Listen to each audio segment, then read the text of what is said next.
Anyway, we got to get into these different news stories. The one we're starting off with, and I led with this one. This is the pregnant woman, and the story goes that they are en route to the hospital for a planned cesarean section, otherwise known as a C-section.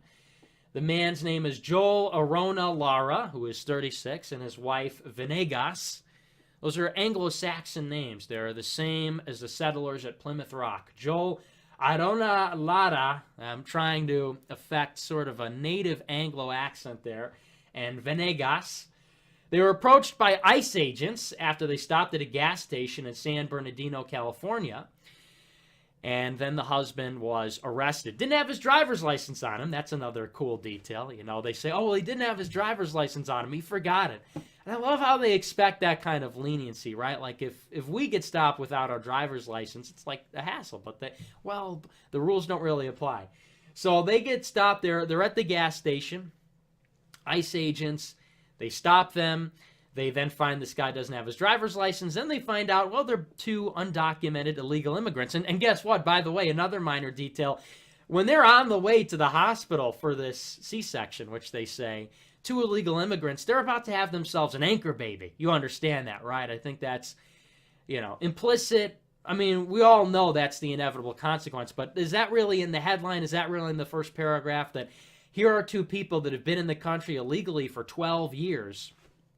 And they're leeching off of public sector goods. They're leeching off of the public dole. Now they will go to a hospital. You think they'll pay for that? Who do you think will be paying for the delivery of this child?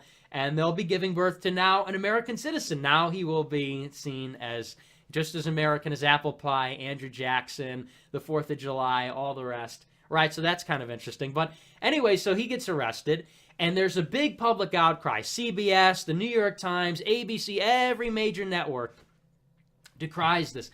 Inhumane. How could ICE do this? And we saw this with the camps. This is the usual circus that we see every time one of these criminals is arrested. And I would say this story on its own, I see no problem. We don't even need to get into what is really the finest detail of the story, but this in and of itself, I see nothing wrong with this. You're in the country illegally. You've been in the country illegally for 12 years. You've been breaking the law for 12 years. Now you're on the way to deliver an anchor baby to the country that we're going to take care of. At that point, I don't care when you're arrested. I don't care if you're arrested in the hospital, in the gas station, you get pulled over on the street. You don't want that to happen. Don't be in the country illegally. I really don't understand where people have this over-the-top humanitarian concern for these people. Don't put yourself in a position where you're breaking the law. Why is that so difficult for people to understand? If you don't want to get arrested on the way to delivering your baby, deliver it in Mexico, where you're a citizen, where that's your country. I don't understand. But anyway, if that's not enough, we'll save that outrage just for 5 seconds. We'll put that on hold for a second. Then it comes out that, the real story is that this guy was detained. Why? Because he had an outstanding warrant for his arrest in Mexico for homicide. So he is an alleged murderer in Mexico, and that's why. So that's the extra detail that you don't see. The headline does not read alleged murderer or convicted wanted murderer, illegal immigrant arrested. No, it says, they're on their way to the hospital to deliver an anchor baby. And the question we're all wondering is, what about America? What about America? The concern is always for the illegal immigrant.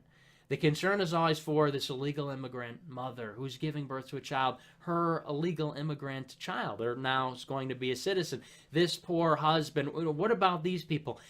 But as always, we're left wondering, what about the American people? What about the American people who play by the rules? They obey the law. They are citizens, even legal immigrants.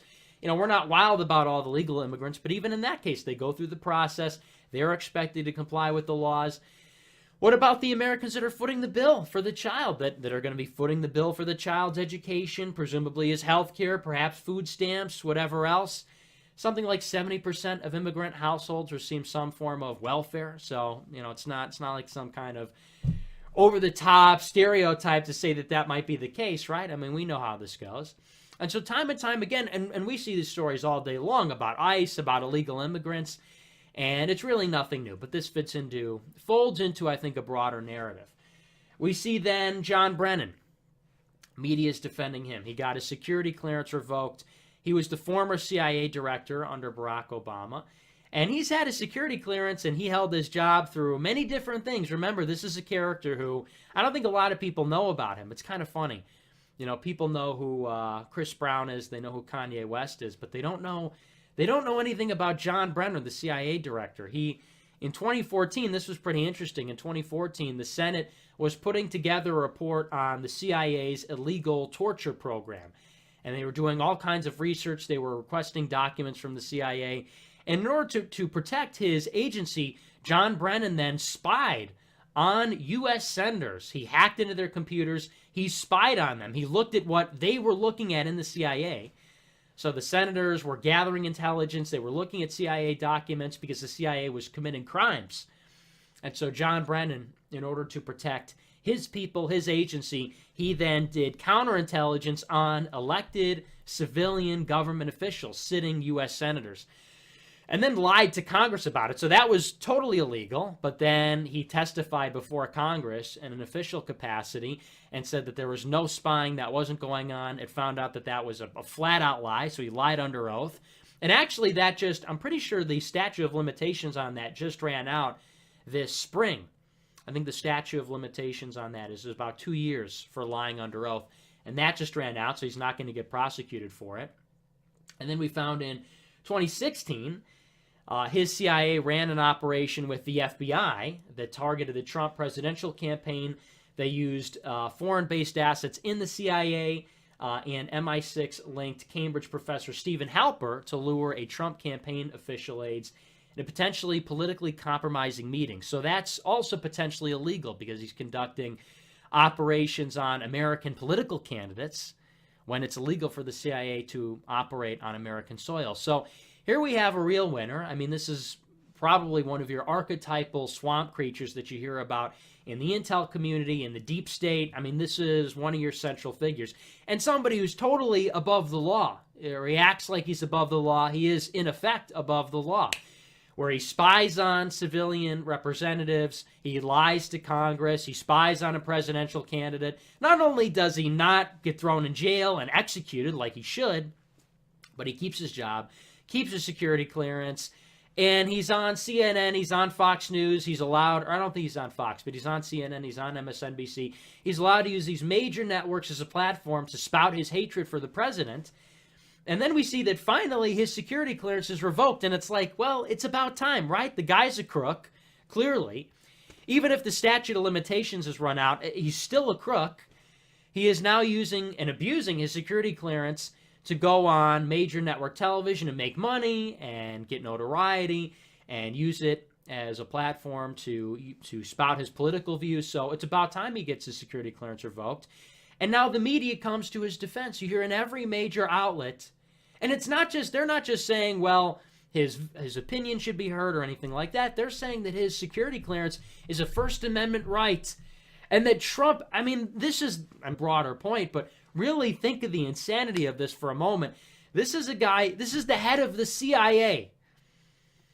Lies to the American people, spies on our representatives, conducts these vast operations against political candidates, and the media is saying that Trump going after this guy is a tyrannical abuse of power. This is what Hitler would have done. This is what Stalin would have done. Him going after John Brennan would be like, oh, it's like Tiananmen Square all over again. Really? I mean, you really have to stop for a moment, I think. You know, Democrats love to say, this is not normal. This administration is not normal. Really stop and think for a moment. Is it normal that the media, the fourth estate, protecting democracy, protecting you and me from government tyranny, they go out on CNN to bat for this character, John Brennan, and when his security clearance gets revoked, that's an attack on democracy. Since when? You know, you kind of miss when Michael Moore and Bill Maher and all these characters like 15 years ago were actually legitimate, when they were who they said they were, when they opposed the Iraq War and they opposed the Bush administration and they opposed bombing the Middle East, Where are these people now, right? And the same is true with the Republicans under Barack Obama. We complained about the drone strikes and about Libya and all these other goings-ons. And now you see the Republican establishment people line up to defend John Brennan. And we see them all get defended. They say it's his First Amendment right to have a security clearance. I don't think so. And then the question again becomes, who's looking out for the American people? The media in this case, the government, all these establishment officials, they're all taking care of a guy. They're all holding up a guy who is a traitor to the country. Could you imagine if this had happened 50, 60 years ago? The last story is regarding the media. We find that the Senate passed a law this week unanimously, or a resolution, not a law. They passed a resolution unanimously on Thursday affirming that, quote, the press is not the enemy of the people. Thank God for that, right? Thank God that the multi-billion-dollar legacy media and television and radio, thank God that the Senate has affirmed that they are not the enemy of the people. Thank God, because, you know, the media is very vulnerable. When you look at NBC and CBS and you stand at the foot of their major skyscrapers in New York City and Atlanta and Chicago and LA, I mean, you really understand the vulnerability. When you look at people like Don Lemon and Anderson Cooper, and they go on television and spew their hatred for the American people with reckless abandon, I mean, you know, they're really putting their lives on the line, right? So the Senate passes this 99-0, and the text of it reads, quote, resolved that the Senate affirms that the press is not the enemy of the people, reaffirms the vital and indispensable role that the free press serves to inform the electorate, uncover the truth, act as a check on the inherent power of the government, further national discourse and debate, and otherwise advance the most basic and cherished democratic norms and freedoms of the United States, and condemns the attacks on the institutions of the free press and views efforts to systematically undermine the credibility of the press as an attack on the democratic institutions of the United States. Wow. What a statement. And we package all of this together. I think it's actually kind of rich. They all complement each other, I think, in very nice ways. The media lies to us about this, what happens with ICE, right? We have this illegal immigrant invasion. They're taking our money. They're taking our resources. They're rapists. They're murderers. You know, don't believe the press. That's happening, right? They're bringing drugs, crime. Trump had it right from the beginning. And they're delivering their anchor baby so that these people can become legally protected citizens. And the media protects these people. And nobody's looking out for the American people. John Brennan spies on our elected officials, lies to our elected officials, lies to the media, uses his security clearance to abuse his power in the press, uses his position as CIA director to go after a candidate, a civilian candidate for the president of the United States. And then last but not least, then we have the Senate, the people, you know, that Brennan is spying on these people, lies to these people. Well, hey, now they're protecting him. Now they're protecting the press that is protecting him. And what you see at the end of the day is all these institutions are in bed with each other. There are no clearer examples in our times than news stories like these, when you see that the press, the government, the deep state, the Senate, they're all in bed with each other. Don't you see it? And it's very easy, I think, for somebody to say, well, the government lies, or, you know, kind of the stereotypical tinfoil hat conspiracy theorist, don't trust the government, that kind of thing.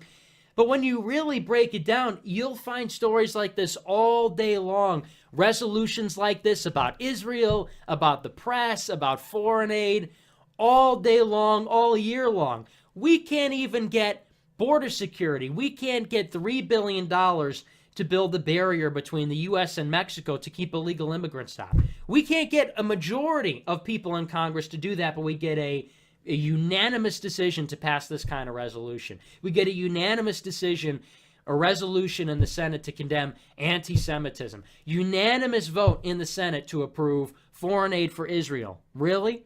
We can't get a majority in a Republican-controlled chamber to get simple border security, to get simple immigration reform, to get simple healthcare reform, infrastructure, anything, right? And we see John Brennan, we see ICE. And you put all these things together, you see this all day long. This happens every day, every week. You see stories like this. And it's important to acknowledge them because nobody's talking about this, right? I mean, you have Trump in the White House, you have media who brings attention to this, but I don't think people truly understand the extent to which we are being gaslit every day, right? I mean, we still, I think for the most part, many people will, people who don't watch America First, people who don't watch InfoWars and the rest, see CNN, they see NBC, and they say, well, oh, it's fake news or whatever. But outside the Trump train, outside your boomer parents or grandparents on Facebook, for the most part, people just kind of take their word for it. Like, yeah, they're probably lying. But in effect, the way they live their lives is indistinguishable from if they totally believe the media or totally believe that the government was on their side. And we have to get away from that kind of thinking because we see that clearly is not true.